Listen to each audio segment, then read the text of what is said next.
तेग बहादुर सिमरिए कर नाम नित आवे ताए। तेग बहादुर सिमरिए कर नाम नित आवे ताए। सत नाम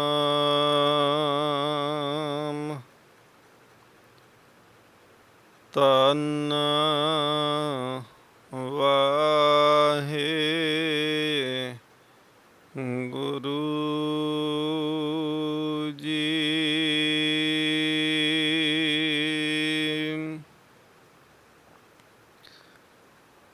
कृपा करहु दीन के दाते। मेरा गुण अवगुण ना विचारो कोई। माटी का क्या तो पै स्वामी।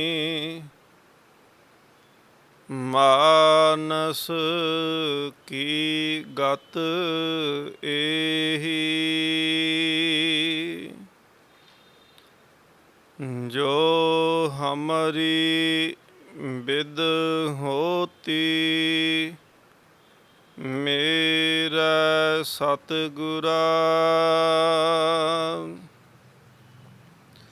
साबिद तुम्हार जानो आपे। हम रुलते फिरते कोई बात ना पूछता।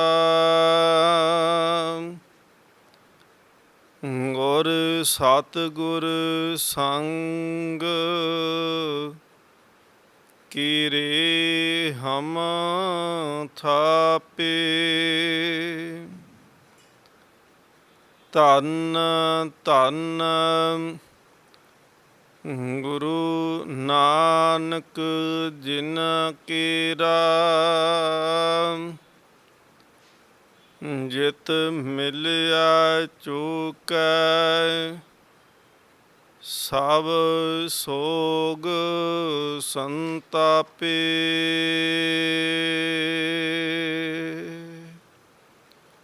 वाहिगुरु जी का खालसा वाहिगुरु जी की फतेह।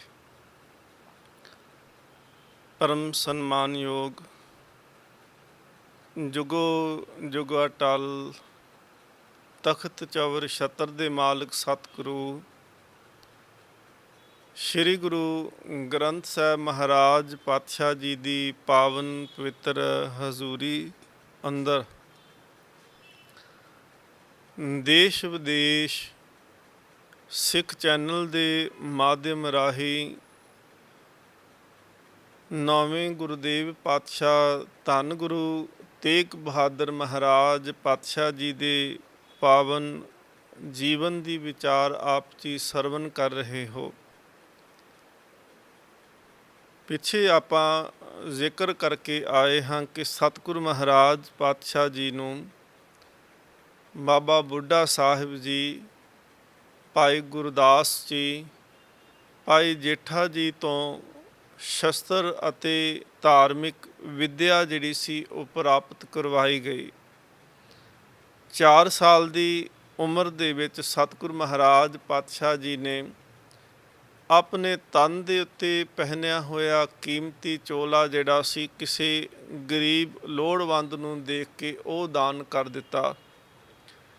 7 साल की सरीरक आरबला दे अंदर धन गुरु तेग बहादुर महाराज जी ने अपने तो वड्डे भराता सन्मानयोग बाबा अटल राय साहिब जी के चलाने का पता लग्या।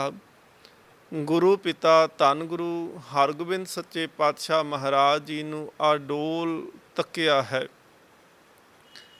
ਸਤਿਗੁਰੂ ਮਹਾਰਾਜ ਪਾਤਸ਼ਾਹ ਜੀ ਦੇ ਜੀਵਨ ਤੋਂ ਅਗਲੇਰੀ ਵਿਚਾਰ ਜਦੋਂ ਅਸੀਂ ਪ੍ਰਾਰੰਭ ਕਰਦੇ ਹਾਂ ਤੇ ਉਹਦੇ ਵਿੱਚ ਵਿਦਵਾਨ ਸੱਜਣ ਆਖਦੇ ਨੇ ਕਿ ਜਿਵੇਂ ਧੰਨ ਗੁਰੂ ਹਰਗੋਬਿੰਦ ਸੱਚੇ ਪਾਤਸ਼ਾਹ ਮਹਾਰਾਜ ਜੀ ਦਾ ਸਰੀਰਕ ਜਿਹੜੀ ਡੀਲ ਡੋਲ ਹੈ ਉਹ ਬਹੁਤ ਭਰਵੀਂ ਸੀ।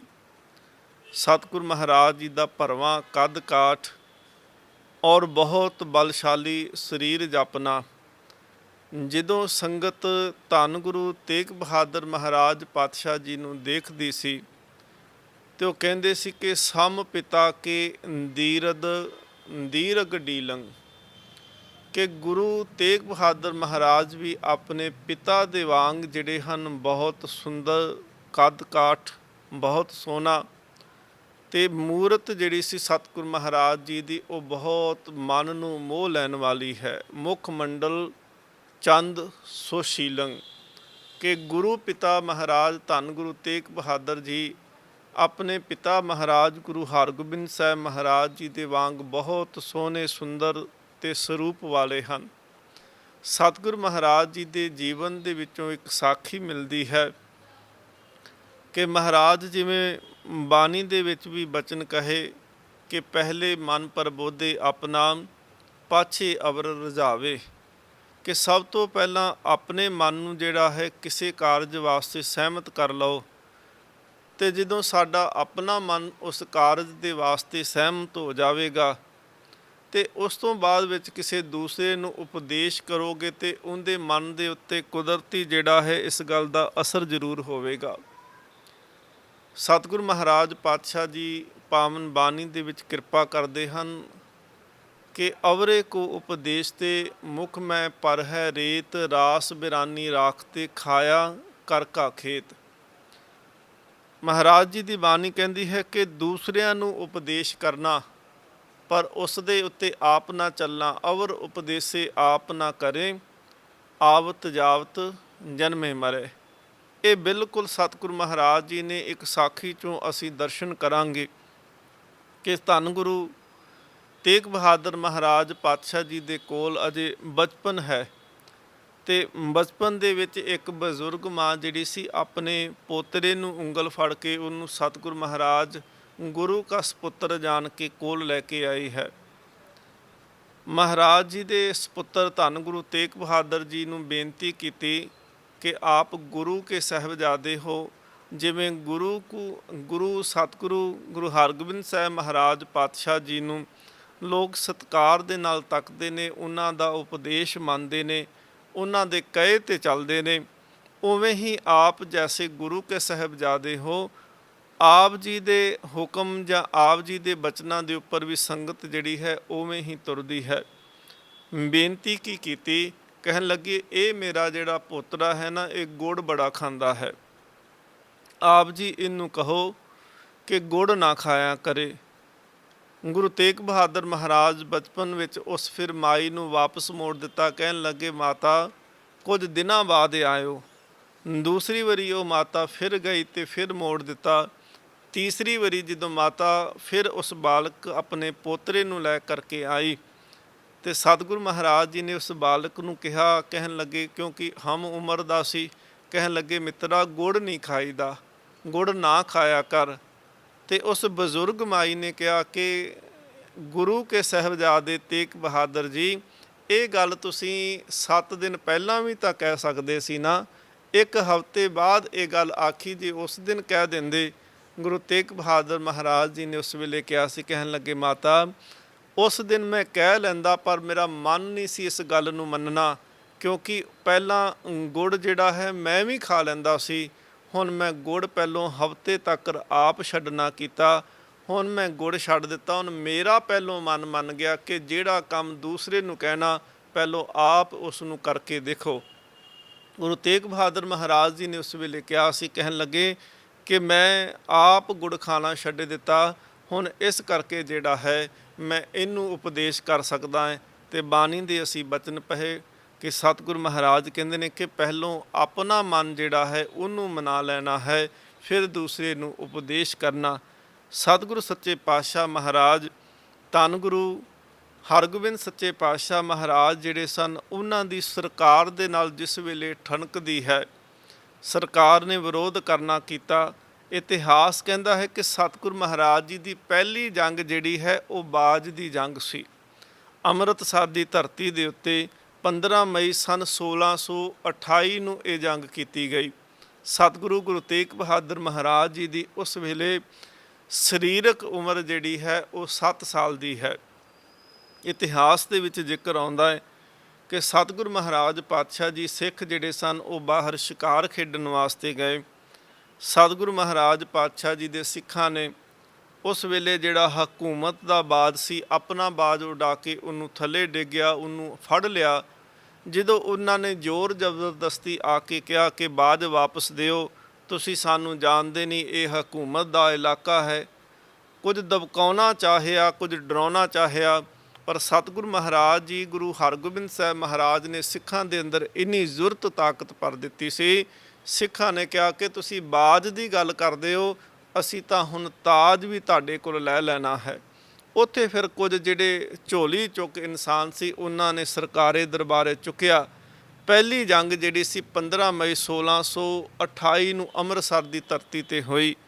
ਉਸ ਵੇਲੇ ਸਤਿਗੁਰ ਮਹਾਰਾਜ ਗੁਰੂ ਤੇਗ ਬਹਾਦਰ ਜੀ ਦੀ ਸਰੀਰਕ ਉਮਰ ਜਿਹੜੀ ਹੈ ਉਹ 7 ਸਾਲ ਦੀ ਹੈ। ਸਤਿਗੁਰੂ ਮਹਾਰਾਜ ਉਸ ਵੇਲੇ ਬੀਬੀ ਵੀਰੋ ਦਾ ਜਿਹੜੀ ਸਤਿਗੁਰੂ ਗੁਰੂ ਹਰਗੋਬਿੰਦ ਸਾਹਿਬ ਮਹਾਰਾਜ ਜੀ ਦੀ ਸਪੁੱਤਰੀ ਹੈ, ਉਹਨਾਂ ਦੇ ਵਿਆਹ ਕਾਰਜਾਂ ਵਿੱਚ ਰੁੱਝੇ ਹੋਏ ਸਨ। ਗੁਰੂ ਕੇ ਮਹਿਲ ਅਸਥਾਨ 'ਤੇ ਵਿਆਹ ਕੀਤਾ ਜਾਣਾ ਸੀ, ਪਰ ਜਦੋਂ ਫੌਜ ਦੀ ਚੜ੍ਹਾਈ ਸੁਣੀ, ਗੁਰੂ ਹਰਗੋਬਿੰਦ ਸਾਹਿਬ ਮਹਾਰਾਜ ਜੀ ਨੇ ਉਸ ਵੇਲੇ ਫਿਰ ਸਾਰਾ ਪਰਿਵਾਰ ਜਿਹੜਾ ਸੀ ਉਹ ਝਬਾਲ ਦੀ ਧਰਤੀ 'ਤੇ ਭੇਜ ਦਿੱਤਾ ਅਤੇ ਝਬਾਲ ਜਾ ਕਰਕੇ ਬੀਬੀ ਵੀਰੋ ਦਾ ਵਿਆਹ ਹੋਇਆ। ਪਿੱਛੋਂ ਮੁਗਲਾਂ ਨੇ ਹਮਲਾ ਕੀਤਾ।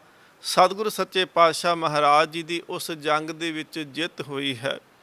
ਇਸ ਤੋਂ ਬਾਅਦ ਵਿੱਚ ਸਤੰਬਰ 1629 ਨੂੰ, ਜਿਸ ਵੇਲੇ ਗੁਰੂ ਤੇਗ ਬਹਾਦਰ ਮਹਾਰਾਜ ਜੀ ਦੀ ਸਰੀਰਕ ਉਮਰ 9 ਸਾਲ ਦੀ ਹੈ, ਇਹ 9 ਸਾਲ ਦੀ ਉਮਰ ਦੇ ਵਿੱਚ ਸਤਿਗੁਰੂ ਮਹਾਰਾਜ ਨੇ ਸ਼੍ਰੀ ਹਰਗੋਬਿੰਦਪੁਰ ਵਿਖੇ ਜਿਹੜੀ ਜੰਗ ਹੋਈ, ਉਹਦੇ ਵਿੱਚ ਵੀ ਸਤਿਗੁਰੂ ਮਹਾਰਾਜ ਨੂੰ ਤੇਗ ਚਲਾਉਂਦਿਆਂ ਤੱਕਿਆ। ਸਤਿਗੁਰੂ ਮਹਾਰਾਜ ਜੀ ਨੇ ਦੋਨੋਂ ਜੰਗਾਂ ਆਪਣੀ ਅੱਖਾਂ ਦੇ ਨਾਲ ਤੱਕੀਆਂ ਹਨ ਕਿ ਗੁਰੂ ਪਿਤਾ ਜਿਹੜੇ ਨੇ ਉਹ ਕਿਵੇਂ ਜੰਗ ਦੇ ਵਿੱਚ ਤਲਵਾਰ ਦੇ ਜ਼ੋਹਰ ਦਿਖਾਉਂਦੇ ਨੇ। ਇਸ ਜੰਗ ਦੇ ਵਿੱਚ ਦੂਸਰੀ ਜੰਗ ਅੰਦਰ ਜਿਹੜੀ ਸ਼੍ਰੀ ਗੁਰੂ ਹਰਗੋਬਿੰਦ ਸਾਹਿਬ ਮਹਾਰਾਜ ਪਾਤਸ਼ਾਹ ਜੀ ਨੇ ਸ਼੍ਰੀ ਹਰਗੋਬਿੰਦਪੁਰ ਵਿਖੇ ਕੀਤੀ ਹੈ, ਇਸ ਜੰਗ ਦੇ ਵਿੱਚ ਇੱਕ ਬੜੀ ਸੁੰਦਰ ਘਟਨਾ ਜਿਹੜੀ ਵਾਪਰੀ। ਕਿਉਂਕਿ ਇਤਿਹਾਸ ਕਹਿੰਦਾ ਕਿ ਸਤਿਗੁਰੂ ਮਹਾਰਾਜ ਪਾਤਸ਼ਾਹ ਜੀ ਨਾ ਕਦੇ ਵੀ ਗੁੱਸੇ ਦੇ ਵਿੱਚ ਨਹੀਂ ਆਏ, ਹਮੇਸ਼ਾ ਉਹਨਾਂ ਦੇ ਚਿਹਰੇ ਦੇ ਉੱਤੇ ਮੁਸਕਰਾਹਟ ਰਹਿੰਦੀ ਸੀ। ਸਤਿਗੁਰੂ ਮਹਾਰਾਜ ਜੰਗ ਦੇ ਵਿੱਚ ਲੜਦੇ ਨੇ ਤੇ ਅਸੀਂ ਸਾਰੇ ਹੀ ਇਸ ਗੱਲ ਨੂੰ ਜਾਣਦੇ ਹਾਂ ਕਿ ਮਹਾਰਾਜ 2 ਤਲਵਾਰਾਂ ਪਹਿਨਦੇ ਸੀ, ਇੱਕ ਮੀਰੀ ਦੀ ਤੇ ਦੂਸਰੀ ਪੀਰੀ ਦੀ। ਮੀਰੀ ਦੀ ਤਲਵਾਰ ਦੇ ਨਾਲ ਸਤਿਗੁਰੂ ਮਹਾਰਾਜ ਜੰਗ ਲੜਦੇ ਪਏ ਨੇ।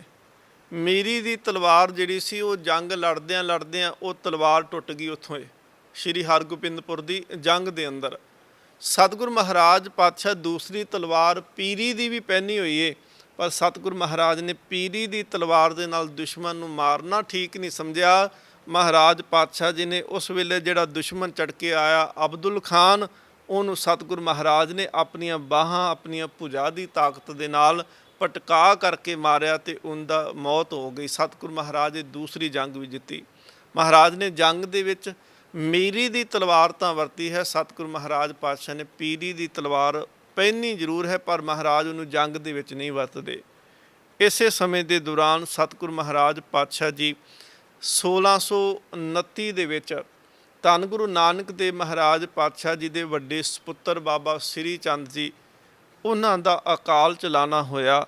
ਸਤਿਗੁਰੂ ਗੁਰੂ ਤੇਗ ਬਹਾਦਰ ਮਹਾਰਾਜ ਪਾਤਸ਼ਾਹ ਜੀ ਨੇ ਨਾਲ ਰਹਿ ਕੇ ਪਿਤਾ ਜੀ ਦੇ ਨਾਲ ਬਾਬਾ ਸ੍ਰੀ ਚੰਦ ਦੇ ਚਲਾਣੇ ਨੂੰ ਵੀ ਦੇਖਿਆ ਕਿ ਕਿਤਨੀ ਲੰਮੀ ਆਰਬਲਾ ਸਰੀਰ ਦੀ ਉਹਨਾਂ ਨੇ ਭੋਗ ਕਰਕੇ ਜਿਹੜਾ ਸੀ ਉਹ ਸੰਸਾਰ ਦੇ ਵਿੱਚੋਂ ਗਏ। ਬੰਦਗੀ, ਸੇਵਾ, ਸਿਮਰਨ ਤੇ ਸਿੱਖੀ ਦੇ ਪ੍ਰਚਾਰ ਦੇ ਵਿੱਚ ਉਹਨਾਂ ਨੇ ਆਪਣਾ ਸਾਰਾ ਜੀਵਨ ਜਿਹੜਾ ਸੀ ਉਹ ਲਗਾਉਣਾ ਕੀਤਾ। ਸਤਿਗੁਰੂ ਮਹਾਰਾਜ ਪਾਤਸ਼ਾਹ ਜੀ ਗੁਰੂ ਤੇਗ ਬਹਾਦਰ ਮਹਾਰਾਜ ਜੀ ਦੇ ਵਿਦਿਆ ਦਾਤੇ ਸਤਿਕਾਰਯੋਗ ਬਾਬਾ ਬੁੱਢਾ ਸਾਹਿਬ ਜੀ, ਜਿਨ੍ਹਾਂ ਦਾ ਪ੍ਰਕਾਸ਼ 1506 ਦੇ ਵਿੱਚ ਹੋਇਆ ਕੱਥੂ ਨੰਗਲ ਦੀ ਧਰਤੀ। ਕੱਥੂ ਨੰਗਲ ਦੀ ਧਰਤੀ ਦੇ ਅੰਦਰ 1506 ਸਨ ਦੇ ਅੰਦਰ ਈਸਵੀ ਨੂੰ ਸਤਿਗੁਰੂ ਮਹਾਰਾਜ ਜੀ ਦਾ ਸੁੱਗੇ ਰੰਧਾਵੇ ਦੇ ਘਰ ਜਿਹੜਾ ਸੀ ਉਹ ਬਾਬਾ ਬੁੱਢਾ ਸਾਹਿਬ ਜੀ ਨੇ ਅਵਤਾਰ ਲਿਆ, ਉੱਥੇ ਉਹਨਾਂ ਦਾ ਆਗਮਨ ਹੋਇਆ। 125 ਸਾਲ ਉਹਨਾਂ ਨੇ ਗੁਰੂ ਘਰ ਦੇ ਅੰਦਰ ਸੇਵਾ ਕੀਤੀ। ਇੱਥੇ ਜ਼ਿਕਰ ਕਰਨਾ ਜ਼ਰੂਰੀ ਹੋਵੇਗਾ ਕਿ ਬਾਬਾ ਬੁੱਢਾ ਸਾਹਿਬ ਜੀ ਉਹ ਸ਼ਖਸੀਅਤ ਨੇ ਜਿਨ੍ਹਾਂ ਨੇ ਗੁਰੂ ਨਾਨਕ ਦੇਵ ਮਹਾਰਾਜ ਤੋਂ ਸਿੱਖੀ ਪ੍ਰਾਪਤ ਕੀਤੀ। ਬਾਬਾ ਬੁੱਢਾ ਸਾਹਿਬ ਜੀ ਉਹ ਸ਼ਖਸੀਅਤ ਹਨ ਜਿਨ੍ਹਾਂ ਨੇ 5 ਗੁਰੂ ਸਾਹਿਬਾਨਾਂ ਨੂੰ ਆਪਣੇ ਹੱਥੀਂ ਤਿਲਕ ਦਿੱਤਾ, 6 ਗੁਰੂ ਸਾਹਿਬਾਨਾਂ ਨੂੰ ਸਰੀਰਕ ਤੌਰ ਤੇ ਗੁਰਤਾ ਗੱਦੀ ਤੇ ਬੈਠਿਆਂ ਤੱਕਿਆ ਹੈ। ਬਾਬਾ ਬੁੱਢਾ ਸਾਹਿਬ ਜੀ ਉਹ ਸ਼ਖਸੀਅਤ ਨੇ ਜਿਨ੍ਹਾਂ ਨੇ 8 ਗੁਰੂ ਸਾਹਿਬਾਨਾਂ ਦੇ ਸਰੀਰਕ ਰੂਪ ਦੇ ਵਿੱਚ ਦਰਸ਼ਨ ਕੀਤੇ, ਕਿਉਂਕਿ 1631 ਦੇ ਵਿੱਚ ਬਾਬਾ ਬੁੱਢਾ ਸਾਹਿਬ ਜੀ ਦਾ ਅਕਾਲ ਚਲਾਣਾ ਹੈ, ਗੁਰਪੁਰ ਗਮਨ ਕੀਤਾ ਹੈ, ਤੇ 1630 ਦੇ ਵਿੱਚ 1 ਸਾਲ ਪਹਿਲਾਂ ਗੁਰੂ ਹਰਿਰਾਏ ਸਾਹਿਬ ਮਹਾਰਾਜ ਜੀ ਦਾ ਪ੍ਰਕਾਸ਼ ਹੋ ਚੁੱਕਿਆ ਹੈ। ਇਸ ਕਰਕੇ ਗੁਰੂ ਤੇਗ ਬਹਾਦਰ ਮਹਾਰਾਜ, ਗੁਰੂ ਹਰਿਰਾਏ ਸਾਹਿਬ ਮਹਾਰਾਜ ਜਿਨ੍ਹਾਂ ਨੇ ਅੱਗੇ ਜਾ ਕੇ 7ਵੇਂ ਤੇ 9ਵੇਂ ਸਰੀਰ ਦੇ ਵਿੱਚ ਗੁਰਤਾ ਗੱਦੀ ਧਾਰਨ ਕਰਨੀ ਹੈ, ਉਹਨਾਂ ਨੂੰ ਸਤਿਗੁਰੂ ਮਹਾਰਾਜ ਜੀ ਦੇ ਦਰਸ਼ਨ ਜਿਹੜੇ ਹਨ ਸਤਿਕਾਰਯੋਗ ਬਾਬਾ ਬੁੱਢਾ ਸਾਹਿਬ ਜੀ ਨੇ ਕੀਤੇ। ਸੱਚਖੰਡ ਸ੍ਰੀ ਹਰਿਮੰਦਰ ਸਾਹਿਬ ਦੇ ਅੰਦਰ ਬਾਬਾ ਬੁੱਢਾ ਸਾਹਿਬ ਜੀ ਨੂੰ ਪਹਿਲੇ ਗ੍ਰੰਥੀ ਹੋਣ ਦਾ ਮਾਣ ਪ੍ਰਾਪਤ ਹੋਇਆ। ਸਤਿਗੁਰੂ ਮਹਾਰਾਜ ਪਾਤਸ਼ਾਹ ਗੁਰੂ ਹਰਗੋਬਿੰਦ ਸਾਹਿਬ ਮਹਾਰਾਜ ਜੀ ਦਾ ਅਰਦਾਸ ਕਰਨੀ ਜਨਮ ਦੇ ਵਾਸਤੇ, ਗੁਰੂ ਹਰਗੋਬਿੰਦ ਸਾਹਿਬ ਮਹਾਰਾਜ ਜੀ ਦਾ ਨਾਮ ਰੱਖਣਾ, ਗੁਰੂ ਹਰਗੋਬਿੰਦ ਸਾਹਿਬ ਮਹਾਰਾਜ ਨੂੰ ਵਿੱਦਿਆ ਦੇਣੀ, ਗੁਰੂ ਹਰਗੋਬਿੰਦ ਸਾਹਿਬ ਮਹਾਰਾਜ ਵਾਸਤੇ ਜਿਹੜਾ ਸੀ 2 ਤਲਵਾਰਾਂ ਪਹਿਨਾਉਣੀਆਂ, ਤੇ ਸਤਿਗੁਰੂ ਗੁਰੂ ਹਰਗੋਬਿੰਦ ਸਾਹਿਬ ਮਹਾਰਾਜ ਸੱਚੇ ਪਾਤਸ਼ਾਹ ਜੀ ਨੂੰ ਅਕਾਲ ਤਖਤ ਦੀ ਸਿਰਜਣਾ ਕਰਵਾਉਣ ਵੇਲੇ ਨਾਲ ਲੱਗਣਾ, ਕਿਉਂਕਿ ਇਤਿਹਾਸ ਦੇ ਬਚਨ ਅਸੀਂ ਪੜ੍ਹਦੇ ਹਾਂ, ਕਿਸੇ ਰਾਜ ਨਾ ਹੱਥ ਲਗਾਇਓ, ਬੁੱਢਾ ਉਹ ਗੁਰਦਾਸ ਬਣਾਇਓ। ਅਕਾਲ ਤਖਤ ਸਾਹਿਬ ਜਿਹੜਾ ਸੀ, ਜਿਹਨੂੰ ਪਹਿਲਾਂ ਅਕਾਲ ਬੁੰਗਾ ਫਿਰ ਅਕਾਲ ਤਖਤ ਕਿਹਾ, ਉਸ ਅਕਾਲ ਤਖਤ ਦੀ ਸਿਰਜਣਾ ਗੁਰੂ ਹਰਗੋਬਿੰਦ ਸੱਚੇ ਪਾਤਸ਼ਾਹ ਮਹਾਰਾਜ, ਬਾਬਾ ਬੁੱਢਾ ਸਾਹਿਬ ਜੀ ਤੇ ਭਾਈ ਗੁਰਦਾਸ ਸਾਹਿਬ ਜੀ ਨੇ ਕੀਤੀ। ਕਿਸੇ ਰਾਜ ਮਿਸਤਰੀ ਨੇ ਉੱਥੇ ਇੱਕ ਇੱਟ ਵੀ ਉਹਨਾਂ ਨੇ ਨਹੀਂ ਲਾਈ। ਸਤਿਗੁਰੂ ਮਹਾਰਾਜ ਪਾਤਸ਼ਾਹ ਜੀ ਨੂੰ ਉਹਨਾਂ ਨੇ ਉਸ ਤਖਤ ਨੂੰ ਜਿਹੜਾ ਬਣਾਉਣ ਵੇਲੇ ਉਹਨਾਂ ਨੇ ਸੇਵਾ ਕੀਤੀ ਹੈ। ਬਾਬਾ ਬੁੱਢਾ ਸਾਹਿਬ ਜੀ ਉਹ ਸ਼ਖਸੀਅਤ ਨੇ ਜਿਨ੍ਹਾਂ ਨੇ ਗੁਰੂ ਹਰਗੋਬਿੰਦ ਸਾਹਿਬ ਮਹਾਰਾਜ ਵੇਲੇ ਜਦੋਂ ਗਵਾਲੀਅਰ ਦੇ ਕਿਲੇ ਵਿੱਚ ਸਤਿਗੁਰੂ ਮਹਾਰਾਜ ਨੂੰ ਕੈਦ ਕੀਤਾ ਗਿਆ ਤੇ ਉਹਨਾਂ ਨੇ ਚੌਂਕੀਆਂ ਕੱਢੀਆਂ ਹਨ। ਫਿਰ ਸਤਿਗੁਰੂ ਮਹਾਰਾਜ ਪਾਤਸ਼ਾਹ ਜੀ ਨੂੰ ਬੇਨਤੀ ਕੀਤੀ ਸੀ, ਮਹਾਰਾਜ ਮੇਰਾ ਸਰੀਰ ਬਿਰਧ ਹੋ ਗਿਆ, ਮਹਾਰਾਜ ਕਿਰਪਾ ਕਰੋ, ਮੇਰਾ ਜਦੋਂ ਅੰਤਮ ਸਮਾਂ ਆਵੇ ਆਪ ਜੀ ਨੇ ਦਰਸ਼ਨ ਜ਼ਰੂਰ ਦੇਣੇ। ਤੇ ਸੁਭਾਵਿਕ ਜੀ ਗੱਲ ਸੀ ਕਿ ਗੁਰੂ ਤੇਗ ਬਹਾਦਰ ਮਹਾਰਾਜ ਜੀ ਦੇ ਉਸਤਾਦ ਸਨ, ਵਿੱਦਿਆ ਉਹਨਾਂ ਨੇ ਪੜ੍ਹਾਈ, ਤੇ ਬਾਬਾ ਬੁੱਢਾ ਸਾਹਿਬ ਜੀ ਦੇ ਅੰਤਮ ਸਮੇਂ ਜਿਹੜੇ ਗੁਰੂ ਹਰਗੋਬਿੰਦ ਸਾਹਿਬ ਮਹਾਰਾਜ ਜਾਂਦੇ ਨੇ ਤੇ ਨਾਲ ਆਪਣੇ ਸੁਪੁੱਤਰ ਤੇਗ ਬਹਾਦਰ ਜੀ ਨੂੰ ਵੀ ਲੈ ਕੇ ਜਾਂਦੇ ਨੇ। ਉੱਥੇ ਦੇਖਿਆ ਕਿ ਉਹਨਾਂ ਨੇ ਚਰਨ ਫੜੇ ਸਤਿਗੁਰੂ ਮਹਾਰਾਜ ਜੀ ਦੇ, ਔਰ 125 ਸਾਲ ਦੀ ਉਮਰ ਦੇ ਵਿੱਚ ਉਹਨਾਂ ਨੇ ਬੇਨਤੀ ਕੀਤੀ, ਮਹਾਰਾਜ ਸੱਚੇ ਪਾਤਸ਼ਾਹ ਤੁਹਾਡੇ ਘਰ ਦੇ ਵਿੱਚ ਲੰਮਾ ਸਮਾਂ ਸੇਵਾ ਕੀਤੀ, ਇਹ ਹੰਕਾਰ ਕਰਕੇ ਨਹੀਂ ਆਖਦਾ, ਮਹਾਰਾਜ ਇੱਕ ਕਿਰਪਾ ਕਰਿਓ, ਇਤਨਾ ਸਮਾਂ ਸੇਵਾ ਕਰਦਿਆਂ ਮੈਂ ਬਹੁਤ ਸਾਰੀਆਂ ਐਸੀਆਂ ਗਲਤੀਆਂ ਕੀਤੀਆਂ ਹੋਣਗੀਆਂ ਜਿਹੜੀਆਂ ਮਾਫ ਤੇ ਨਹੀਂ ਕੀਤੀਆਂ ਜਾ ਸਕਦੀਆਂ, ਪਰ ਸਤਿਗੁਰੂ ਮਹਾਰਾਜ ਆਪ ਕਿਰਪਾ ਕਰਕੇ ਮੈਨੂੰ ਬਖਸ਼ ਲਿਓ। ਸਤਿਗੁਰੂ ਗੁਰੂ ਹਰਗੋਬਿੰਦ ਸਾਹਿਬ ਮਹਾਰਾਜ ਨੇ ਸੀਨੇ ਦੇ ਨਾਲ ਲਾਇਆ, ਕਿਹਾ ਕਿ ਬਾਬਾ ਜੀ ਆਪ ਤਾਂ ਗੁਰੂ ਨਾਨਕ ਦੇ ਆਦ ਸਿੱਖ ਹੋ। ਸਤਿਗੁਰੂ ਮਹਾਰਾਜ ਪਾਤਸ਼ਾਹ ਨੂੰ ਬੇਨਤੀ ਕੀਤੀ, ਮਹਾਰਾਜ ਇੱਕ ਕਿਰਪਾ ਕਰਿਓ, ਇੱਕ ਤਾਂ ਕਹੋ ਕਿ ਮੈਨੂੰ ਬਖਸ਼ ਲਿਆ, ਦੂਸਰੀ ਕਿਰਪਾ ਕਰਿਓ ਕਿ ਮੇਰੇ ਪੁੱਤਰ ਭਾਨੇ ਨੂੰ ਸਿੱਖੀ ਦੀ ਦਾਤ ਬਖਸ਼ਿਓ। ਸਤਿਗੁਰੂ ਮਹਾਰਾਜ ਨੂੰ ਹੱਥ ਫੜਾਇਆ ਆਪਣੇ ਪੁੱਤਰ ਦਾ। ਬਾਬਾ ਬੁੱਢਾ ਸਾਹਿਬ ਜੀ ਨੇ ਬਾਣੀ ਪੜ੍ਹਦਿਆਂ ਅੰਮ੍ਰਿਤ ਵੇਲੇ ਸਰੀਰ ਤਿਆਗਿਆ। ਸਵੇਰ ਜਦੋਂ ਚਿਖਾ ਚਿੰਨੀ ਸੀ, ਅਰਥੀ ਤਿਆਰ ਕੀਤੀ ਗਈ, ਤੇ ਸਭ ਤੋਂ ਅੱਗੇ ਸਤਿਗੁਰੂ ਮਹਾਰਾਜ ਪਾਤਸ਼ਾਹ ਜੀ ਨੇ ਗੁਰੂ ਹਰਗੋਬਿੰਦ ਸਾਹਿਬ ਮਹਾਰਾਜ ਜੀ ਨੇ ਮੋਢਾ ਦਿੱਤਾ, ਉਹਨਾਂ ਦੇ ਪੁੱਤਰ ਨੇ ਮੋਢਾ ਦਿੱਤਾ। ਸਤਿਗੁਰੂ ਮਹਾਰਾਜ ਜੀ ਦੇ ਪਿਆਰੇ ਸਿੱਖਾਂ ਨੇ, ਸਤਿਗੁਰੂ ਮਹਾਰਾਜ ਜੀ ਦੇ ਪਿਆਰੇ ਸਿੱਖ ਬਾਬਾ ਬਿਧੀ ਚੰਦ ਸਾਹਿਬ ਜੀ ਨੇ ਮੋਢਾ ਦੇਣਾ ਕੀਤਾ। ਆਪਣੇ ਹੱਥੀਂ ਸਤਿਗੁਰੂ ਮਹਾਰਾਜ ਪਾਤਸ਼ਾਹ ਜੀ ਨੇ ਬਾਬਾ ਬੁੱਢਾ ਸਾਹਿਬ ਜੀ ਦੇ ਸਰੀਰ ਨੂੰ ਅਗਨ ਭੇਟ ਕੀਤਾ ਹੈ। ਸਤਿਗੁਰੂ ਮਹਾਰਾਜ ਗੁਰੂ ਤੇਗ ਬਹਾਦਰ ਜੀ ਦੇ ਜੀਵਨ ਦੇ ਵਿੱਚ ਇਹ ਬਹੁਤ ਵੱਡੀ ਛਾਪ ਛੱਡ ਕੇ ਗਈ ਕਿ ਸਤਿਗੁਰੂ ਮਹਾਰਾਜ ਜੀ ਦੇ ਘਰ 'ਚ ਲੰਮਾ ਸਮਾਂ ਸੇਵਾ ਕਰਨ ਤੋਂ ਬਾਅਦ ਵਿੱਚ ਵੀ ਸਿੱਖ ਦਾ ਮਨ ਇੰਨਾ ਕੁ ਨੀਵਾਂ ਹੋਣਾ ਚਾਹੀਦਾ ਹੈ ਕਿ ਸੇਵਾ ਕਰਦਿਆਂ ਹੋਇਆਂ ਵੀ, ਜਿਵੇਂ ਬਾਣੀ ਦੇ ਬਚਨ ਨੇ, ਸੇਵਾ ਕਰਤ ਹੋਵੇ ਨਿਹਕਾਮੀ ਤਿਸ ਕੋ ਹੋਤ ਪ੍ਰਾਪਤ ਸੁਆਮੀ, ਸੇਵਾ ਕਰਦਿਆਂ ਹੋਇਆਂ ਨਿਸ਼ਕਾਮ ਹੋ ਜਾਵੇ। ਦਾਵਾ ਨਾ ਕਰੇ ਕਿ ਮੈਂ ਬਹੁਤ ਸੇਵਾ ਕੀਤੀ ਹੈ। ਅੱਜ ਕੋਈ ਥੋੜੀ ਜਿੰਨੀ ਵੀ ਸੇਵਾ ਕਰ ਲਵੇ ਨਾ ਤੇ ਉਹ ਫਿਰ ਦਾਅਵੇ ਕਰ ਲੈਂਦਾ ਹੈ। ਥੋੜਾ ਜਿੰਨਾ ਵੀ ਆ ਕੇ ਗੁਰੂ ਘਰ ਦੇ ਵਿੱਚ ਸੇਵਾ ਕਰ ਲਈ ਫਿਰ ਦਾਅਵੇ ਕਰੇਗਾ ਕਿ ਨਹੀਂ ਜੀ ਮੇਰੇ ਤੋਂ ਬਗੈਰ ਤੇ ਸੇਵਾ ਕਰਨ ਵਾਲਾ ਕੋਈ ਨਹੀਂ। ਪਰ ਦੇਖੋ ਬਾਬਾ ਬੁੱਢਾ ਸਾਹਿਬ ਜੀ ਦੀ ਸੇਵਾ ਕਿ 119 ਸਾਲ ਉਹਨਾਂ ਨੇ ਸੇਵਾ ਕੀਤੀ ਹੈ, ਪਰ ਦਾਅਵਾ ਕਦੀ ਨਹੀਂ ਕੀਤਾ ਕਿ ਸਤਿਗੁਰੂ ਮਹਾਰਾਜ ਮੈਂ ਤੇਰੇ ਘਰ ਦੇ ਵਿੱਚ ਇਤਨੀ ਸੇਵਾ ਕੀਤੀ। ਗੁਰੂ ਨੇ ਕੋਈ ਵੀ ਹੁਕਮ ਕਰ ਦੇਣਾ ਤੇ ਉਦੋਂ ਹੀ ਕਹਿਣਾ ਮਹਾਰਾਜ ਭਲਾ। ਇੱਕੋ ਸ਼ਬਦ ਬਾਬਾ ਬੁੱਢਾ ਸਾਹਿਬ ਜੀ ਨੇ ਕਹਿਣਾ ਭਲਾ ਸਤਿਗੁਰੂ, ਤੇ ਮਹਾਰਾਜ ਨੇ ਹੁਕਮ ਕਰ ਦੇਣਾ ਤੇ ਝੱਟ ਉਹਨੂੰ ਮੰਨ ਲੈਣਾ। ਗੁਰੂ ਨਾਨਕ ਦੇਵ ਮਹਾਰਾਜ ਜੀ ਦੇ ਬਚਨ ਸਨ, ਬੁੱਢਿਆ ਤੇਥੋਂ ਓਲੇ ਕਦੇ ਨਾ ਹੋਸਾਂ। ਸੋ ਸਤਿਗੁਰੂ ਮਹਾਰਾਜ ਪਾਤਸ਼ਾਹ ਜੀ ਨੇ ਆਪਣੇ ਹੱਥੀਂ ਬਾਬਾ ਬੁੱਢਾ ਸਾਹਿਬ ਜੀ ਦਾ ਸੰਸਕਾਰ ਕਰਨਾ ਕੀਤਾ। ਉਸ ਦਿਨ ਧੰਨ ਗੁਰੂ ਹਰਗੋਬਿੰਦ ਸਾਹਿਬ ਮਹਾਰਾਜ ਜੀ ਦੇ ਨੇਤਰ ਵੀ ਸੇਜਲ ਹੋਏ ਤੇ ਧੰਨ ਗੁਰੂ ਤੇਗ ਬਹਾਦਰ ਮਹਾਰਾਜ ਜੀ ਨੇ ਆਪਣੇ ਵਿਦਿਆ ਦਾਤੇ ਬਾਬਾ ਬੁੱਢਾ ਸਾਹਿਬ ਜੀ ਨੂੰ ਅਗਨ ਭੇਟ ਹੁੰਦਿਆਂ ਉਹਨਾਂ ਦੀ ਜੀਵਨ ਜਿਹੜਾ ਸੀ ਉਹਨੂੰ ਨੇੜਿਓਂ ਹੋ ਕਰਕੇ ਤੱਕਿਆ ਹੈ। ਦੂਸਰੇ ਜਿਹੜੇ ਉਸਤਾਦ ਸੀ ਭਾਈ ਗੁਰਦਾਸ ਸਾਹਿਬ ਜੀ, ਇਹਨਾਂ ਦੀ ਜਿਹੜਾ ਅਕਾਲ ਚਲਾਣਾ ਹੈ ਇਹ 1636 ਨੂੰ ਹੁੰਦਾ ਹੈ। ਸਤਿਗੁਰੂ ਮਹਾਰਾਜ ਜੀ ਦੇ ਚਰਨਾਂ 'ਚ ਬੇਨਤੀ ਕੀਤੀ ਸੀ ਭਾਈ ਗੁਰਦਾਸ ਸਾਹਿਬ ਜੀ ਨੇ ਕਿ ਮਹਾਰਾਜ ਜਦੋਂ ਅੰਤਮ ਸਮਾਂ ਹੋਵੇ ਤੇ ਦਰਸ਼ਨ ਜ਼ਰੂਰ ਦੇਣਾ। ਭਾਈ ਗੁਰਦਾਸ ਸਾਹਿਬ ਜੀ ਨੇ ਗੋਇੰਦਵਾਲ ਸਾਹਿਬ ਜੀ ਦੀ ਪਾਵਨ ਧਰਤੀ ਜਿਹੜੀ ਹੈ ਉੱਥੇ ਅੰਤਮ ਸਮਾਂ ਆਪਣਾ ਬਤੀਤ ਕੀਤਾ। ਸਤਿਗੁਰੂ ਗੁਰੂ ਹਰਗੋਬਿੰਦ ਸਾਹਿਬ ਮਹਾਰਾਜ, ਗੁਰੂ ਤੇਗ ਬਹਾਦਰ ਸੱਚੇ ਪਾਤਸ਼ਾਹ ਮਹਾਰਾਜ ਨਾਲ ਉਸ ਵੇਲੇ ਗਏ ਤੇ ਮਹਾਰਾਜ ਨੂੰ ਬੇਨਤੀ ਕੀਤੀ, ਸਤਿਗੁਰੂ ਮਹਾਰਾਜ ਸਿੱਖੀ ਕਮਾਉਂਦਿਆਂ ਕੋਈ ਗਲਤੀਆਂ ਹੋਈਆਂ ਤੇ ਮਹਾਰਾਜ ਖਿਮਾ ਕਰਿਓ। ਸਤਿਗੁਰੂ ਮਹਾਰਾਜ ਇੱਕ ਬੇਨਤੀ ਹੈ ਕਿ ਮੇਰੀ ਕੋਈ ਯਾਦ ਨਾ ਬਣਾਈ ਜਾਵੇ, ਮੇਰਾ ਕੋਈ ਦੇਹਰਾ ਨਾ ਬਣਾਇਆ ਜਾਵੇ, ਕੋਈ ਸਮਾਧ ਨਾ ਬਣਾਈ ਜਾਏ। ਸਤਿਗੁਰੂ ਮਹਾਰਾਜ ਨੇ ਫਿਰ ਉੱਥੇ ਆਪਣੇ ਹੱਥੀਂ ਜਿਹੜਾ ਸੀ ਭਾਈ ਗੁਰਦਾਸ ਸਾਹਿਬ ਜੀ ਦਾ ਸੰਸਕਾਰ ਵੀ ਕੀਤਾ। ਅੰਮ੍ਰਿਤ ਵੇਲੇ ਭਾਈ ਗੁਰਦਾਸ ਸਾਹਿਬ ਜੀ ਨੇ ਪ੍ਰਾਣ ਤਿਆਗੇ ਹਨ, ਅਕਾਲ ਚਲਾਣਾ ਹੋਇਆ। ਸਤਿਗੁਰੂ ਮਹਾਰਾਜ ਜੀ ਨੇ ਆਪ ਹੱਥੀਂ ਸੰਸਕਾਰ ਕੀਤਾ ਔਰ ਜਿਤਨੀ ਚਿਖਾ ਸੀ, ਜੋ ਉਸ ਵੇਲੇ ਜਿਹੜੀ ਚਿਖਾ ਸੀ ਉਹਨੂੰ ਸਤਿਗੁਰੂ ਮਹਾਰਾਜ ਅੰਗੀਠੇ ਨੂੰ ਆਪ ਇਕੱਠਾ ਕਰਕੇ ਤੇ ਬਿਆਸ ਦਰਿਆ ਦੇ ਵਿੱਚ ਪਾਉਣਾ ਕੀਤਾ। ਉਸ ਦਿਨ ਸਤਿਗੁਰੂ ਮਹਾਰਾਜ ਨੇ ਇੱਕ ਸਾਡੇ ਵਾਸਤੇ ਇੱਕ ਮਰਿਆਦਾ ਬਣਾ ਦਿੱਤੀ ਕਿ ਅੱਜ ਵੀ ਅਸੀਂ ਦੇਖਦੇ ਹਾਂ ਕਿ ਜਿਵੇਂ ਪੰਜਾਬ ਦੀ ਧਰਤੀ ਤੇ ਜਦੋਂ ਕੋਈ ਮ੍ਰਿਤਕ ਪ੍ਰਾਣੀ ਚੜ੍ਹਾਈ ਕਰ ਜਾਂਦਾ ਹੈ ਤੇ ਉਹਦੇ ਚੜ੍ਹਾਈ ਕਰਨ ਤੋਂ ਬਾਅਦ ਵਿੱਚ ਉਹਦੀ ਅਸਥੀਆਂ ਨੂੰ ਜਿਹੜਾ ਹੈ ਕੱਲੀ ਕੱਲੀ ਨੂੰ ਚੁਣਿਆ ਜਾਂਦਾ ਹੈ, ਫਿਰ ਉਹਨੂੰ ਧੋ ਕੇ ਤੇ ਵੱਖਰੇ ਇੱਕ ਭਾਂਡੇ ਦੇ ਵਿੱਚ ਪਾਇਆ ਜਾਂਦਾ ਹੈ ਤੇ ਰਾਖ ਜਿਹੜੀ ਕੁਝ ਇਕੱਠੀ ਕਰ ਲਈ ਜਾਂਦੀ, ਕੁਝ ਇੱਧਰ ਉੱਧਰ ਖਿਲਾਰ ਲਈ ਜਾਂਦੀ ਆ। ਗੁਰੂ ਹਰਗੋਬਿੰਦ ਸਾਹਿਬ ਮਹਾਰਾਜ ਨੇ ਉਸ ਵੇਲੇ ਕਿਹਾ ਸੀ ਕਿ ਅੰਗੀਠਾ ਸਾਰਾ ਹੀ ਇਕੱਠਾ ਸਮੇਟਿਆ ਜਾਵੇ, ਕਿਉਂਕਿ ਜਦੋਂ ਉੱਥੇ ਅਸੀਂ ਕੇਵਲ ਹੱਡੀਆਂ ਇਕੱਠੀਆਂ ਕਰਦੇ ਆ ਨਾ, ਪਰ ਜਿਹੜਾ ਸਰੀਰ ਸੜਦਾ ਹੈ ਉਹ ਵੀ ਤਾਂ ਰਾਖ ਦੇ ਵਿੱਚ ਰਲਿਆ ਹੈ। ਮਹਾਰਾਜ ਦਾ ਹੁਕਮ ਸੀ ਅੰਗੀਠਾ ਸਾਰਾ ਇਕੱਠਾ ਕਰੋ, ਜਿੱਥੇ ਕੋਈ ਜਲ ਵਗਦਾ ਹੋਵੇ, ਜ਼ਰੂਰੀ ਨਹੀਂ ਕਿ ਕਿਸੇ ਖਾਸ ਥਾਂ ਦੇ ਉੱਤੇ ਹੀ ਜਾ ਕੇ ਫੁੱਲ ਪ੍ਰਵਾਹ ਕਰਨੇ ਨੇ, ਅਸਥੀਆਂ ਪ੍ਰਵਾਹ ਕਰਨੀਆਂ ਨੇ। ਕਿਤੇ ਵੀ ਪਾਣੀ ਵਗਦਾ ਹੋਵੇ ਤੇ ਉੱਥੇ ਉਹ ਅਸਥੀਆਂ ਪ੍ਰਵਾਹ ਕੀਤੀਆਂ ਜਾ ਸਕਦੀਆਂ ਨੇ। ਜੇ ਲਾਗੇ ਪਾਣੀ ਦਾ ਪ੍ਰਬੰਧ ਨਾ ਹੋਵੇ ਤੇ ਉਹਨਾਂ ਨੂੰ ਧਰਤੀ ਦੇ ਵਿੱਚ ਟੋਆ ਪੱਟ ਕੇ ਤੇ ਦੱਬ ਦੇਣਾ ਚਾਹੀਦਾ ਹੈ।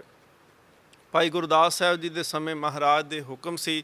ਅੱਜ ਵੀ ਅਸੀਂ ਜਿਹੜੀ ਪੰਥਕ ਰਹਿਤ ਮਰਿਆਦਾ ਨੂੰ ਜਦੋਂ ਅਸੀਂ ਪੜ੍ਹਦੇ ਹਾਂ ਤੇ ਉਹਦੇ ਵਿੱਚ ਵੀ ਲਿਖਿਆ ਹੋਇਆ ਕਿ ਮ੍ਰਿਤਕ ਪ੍ਰਾਣੀ ਦਾ ਅੰਗੀਠਾ ਜਿਹੜਾ ਸੀ ਉਹਨੂੰ ਫਰੋਲਿਆ ਨਾ ਜਾਏ, ਇਕੱਠਾ ਕਰਕੇ ਉਹਨੂੰ ਜਿਹੜਾ ਸੀ ਸਾਂਭ ਸੰਭਾਲ ਕੀਤੀ ਜਾਵੇ। ਸਤਿਗੁਰੂ ਮਹਾਰਾਜ ਨੇ ਕਿਹਾ ਸੀ ਕਿ ਭਾਈ ਗੁਰਦਾਸ ਸਾਹਿਬ ਜੀ ਤੁਹਾਡਾ ਅਸੀਂ ਵੱਖਰਾ ਸਥਾਨ ਨਹੀਂ ਬਣਾਵਾਂਗੇ ਜੋ ਤੁਸੀਂ ਕਹਿ ਦਿੱਤਾ, ਪਰ ਜੋ ਤੁਸੀਂ ਸਿੱਖੀ ਦੇ ਵਾਸਤੇ ਘਾਲਣਾ ਕਰਕੇ ਗਏ ਹੋ, ਗੁਰਮਤਿ ਦਾ ਪ੍ਰਚਾਰ ਤੇ ਪ੍ਰਸਾਰ ਕਰਕੇ ਗਏ ਹੋ, ਉਹ ਕਦੀ ਵੀ ਸਿੱਖ ਭੁਲਾ ਨਹੀਂ ਸਕਣਗੇ। ਵਿਦਵਾਨ ਸੱਜਣ ਹਮੇਸ਼ਾ ਆਪਣੇ ਹਿਰਦਿਆਂ ਦੇ ਵਿੱਚ ਤੁਹਾਨੂੰ ਰੱਖਣਗੇ। ਵਿਦਵਤਾ ਅੱਜ ਭਾਈ ਗੁਰਦਾਸ ਸਾਹਿਬ ਜੀ ਨੂੰ ਸਿੱਖ ਧਰਮ ਦਾ ਵੇਦ ਵਿਆਸ ਕਿਹਾ ਜਾਂਦਾ ਹੈ ਤੇ ਭਾਈ ਗੁਰਦਾਸ ਸਾਹਿਬ ਜੀ ਗੁਰੂ ਤੇਗ ਬਹਾਦਰ ਮਹਾਰਾਜ ਜੀ ਦੇ ਵਿਦਿਆ ਦਾਤੇ ਸਨ। ਅਖਰੀ ਗਿਆਨ ਗੁਰਮਤਿ ਵਿਦਿਆ ਪੜ੍ਹਾਉਣੀ ਕੀਤੀ। ਜਿਸ ਵੇਲੇ ਭਾਈ ਗੁਰਦਾਸ ਜੀ ਦਾ ਅਕਾਲ ਚਲਾਣਾ ਹੋਇਆ, ਇਹ ਜਿਹੜਾ ਚਲਾਣਾ ਸੀ ਗੁਰਮਤਿ ਪ੍ਰਚਾਰ ਤੇ ਪ੍ਰਸਾਰ ਵਾਸਤੇ ਸਮਰਪਿਤ ਹੋ ਕਰਕੇ ਸਮੁੱਚਾ ਜੀਵਨ ਜਿਹੜਾ ਸੀ ਗੁਰੂ ਨੂੰ ਸਮਰਪਿਤ ਕਰ ਦਿੱਤਾ ਤੇ ਇਸ ਦੀ ਛਾਪ ਗੁਰੂ ਤੇਗ ਬਹਾਦਰ ਮਹਾਰਾਜ ਜੀ ਦੇ ਜੀਵਨ ਦੇ ਉੱਪਰ ਹੋਈ। ਇੱਥੋਂ ਤੱਕ ਅੱਜ ਦਾ ਇਤਿਹਾਸ ਆਪ ਜੀ ਨੇ ਸਰਵਣ ਕੀਤਾ। ਅਗਲੀਆਂ ਵਿਚਾਰਾਂ ਅਗਲੇ ਦੀਵਾਨ ਦੇ ਵਿੱਚ ਬੁਲਾਓ। ਫਤਿਹ। ਵਾਹਿਗੁਰੂ ਜੀ ਕਾ ਖਾਲਸਾ, ਵਾਹਿਗੁਰੂ ਜੀ ਕੀ ਫਤਿਹ। ਤੇਗ ਬਹਾਦਰ ਸਿਮਰਿਐ